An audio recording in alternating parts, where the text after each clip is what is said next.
নমস্কাৰ আস্থা ক্ৰিয়েশ্যনৰ নতুন এটা ভিডিঅ'ৰ মাজলৈ আপোনালোক সকলোকে পোনপ্ৰথমে স্বাগতম জনাইছোঁ। আমাৰ মাজৰে বহুতৰ ঘৰতে পোহনীয়া শহাপহু থকা দেখা পোৱা যায়। জ্যোতিষশাস্ত্ৰ আৰু বাস্তুশাস্ত্ৰ অনুসৰি ঘৰত শহাপহু থাকিলে কি হ'ব পাৰে তথা ঘৰত শহাপহু ৰখাটো শুভ নে অশুভ সেই সন্দৰ্ভত জ্যোতিষশাস্ত্ৰ আৰু বাস্তুশাস্ত্ৰই কি কয় সেই সন্দৰ্ভত এই ভিডিঅ'টিৰ জৰিয়তে আজি আপোনালোকৰ লগত আলোচনা কৰিম। আশা কৰিছোঁ আজিৰ এই ভিডিঅ'টিৰ জৰিয়তে আপোনালোকৰ যথেষ্টখিনি উপকাৰ হ'ব। যদিহে ভিডিঅ'টি চাই ভাল পায় তেনেহ'লে নিশ্চয়কৈ ভিডিঅ'টো শ্বেয়াৰ কৰাৰ লগতে ভিডিঅ'টোত লাইক এটা কৰি দিবলৈ নাপাহৰিব। ভিডিঅ'টিৰ মাজভাগলৈ যোৱাৰ আগতে কৈ দিওঁ, নিতৌ এনেধৰণৰ নতুন আপডেটসমূহৰ কাৰণে আমাৰ চেনেলটি যদিহে এতিয়াও ছাবস্ক্ৰাইব কৰি ৰখা নাই তেনেহ'লে প্লিজ চেনেলটি ছাবস্ক্ৰাইব কৰি কাষতে থকা বেল আইকনটো প্ৰেছ কৰি ল'ব। জ্যোতিষশাস্ত্ৰ অনুসৰি ঘৰত শহাপহু ৰখাটো বিশেষ কৰি বহুত শুভ বুলি মনা যায়। ঘৰত শহাপহু পালন কৰিলে ব্যক্তিৰ জীৱন সুখেৰে উপচি পৰাৰ লগতে ধনৰ অভাৱো নাইকিয়া হৈ পৰে।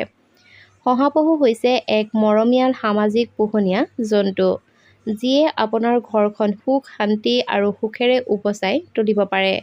কাৰণ শহাপহুৰ দ্বাৰা ঘৰৰ নকাৰাত্মক উৰ্জাসমূহো শেষ হৈ যায়। শহাপহুৱে ঘৰখন আকৰ্ষিত কৰি তোলে আৰু সৰু ল'ৰা-ছোৱালীক বেয়া দৃষ্টিৰ পৰাও ৰক্ষা কৰে।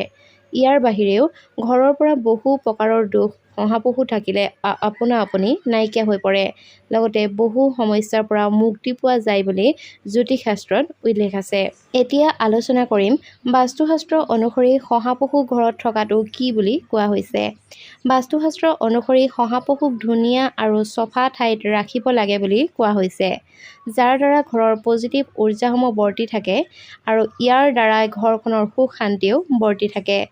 কলা ৰঙৰ শহাপহু পুহিলে ঘৰ পৰিয়ালত ধনৰ লাভ হয়, লগতে মাতা লক্ষ্মীৰ কৃপা বৰ্তি থাকে বুলিও বাস্তুশাস্ত্ৰত উল্লেখ আছে। বন্ধু-বান্ধৱীসকল, ইমানখিনিলৈকে যদিহে ভিডিঅ'টি চাই আছে আৰু ভিডিঅ'টোত লাইক কৰা নাই তেনেহ'লে প্লিজ ভিডিঅ'টোত এটা লাইক কৰাৰ লগতে চেনেলটি ছাবস্ক্ৰাইব কৰি কাষত থকা বেল আইকনটো প্ৰেছ কৰি দিবলৈ নাপাহৰিব।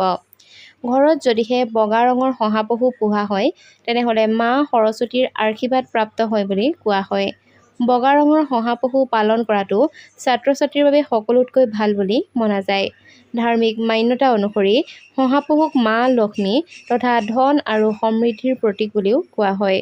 সেইবাবে ঘৰত শহাপহু পালন কৰাটো বহুত বেছি শুভ বুলি কোৱা হয়। বন্ধু-বান্ধৱীসকল, ঘৰত শহাপহু পোহাটো ভাল কাৰণেই আপুনি যে বনৰ পৰা শহাপহু এটা বিচাৰি আনি ঘৰত প্ৰতিপালন কৰিব তেনেকুৱা নহয়। যদিহে আপোনাৰ ঘৰত পোহনীয়া শহাপহু আছে তেনেহ'লে তাক ভালকৈ লালন পালন আৰু প্ৰতিপালন কৰাৰ দায়িত্বও আপোনাৰে। আশা কৰিছোঁ আজিৰ এই ভিডিঅ'টিৰ জৰিয়তে আপোনাৰ যথেষ্টখিনি উপকাৰ হ'ব। যদিহে ভিডিঅ'টি চাই ভাল পালে তেনেহ'লে ভিডিঅ'টোত লাইক আৰু কমেণ্ট কৰাৰ লগতে আপোনাৰ আপোনসকলৰ মাজত অনুগ্ৰহ কৰি ভিডিঅ'টো শ্বেয়াৰ কৰি দিব। ধন্যবাদ।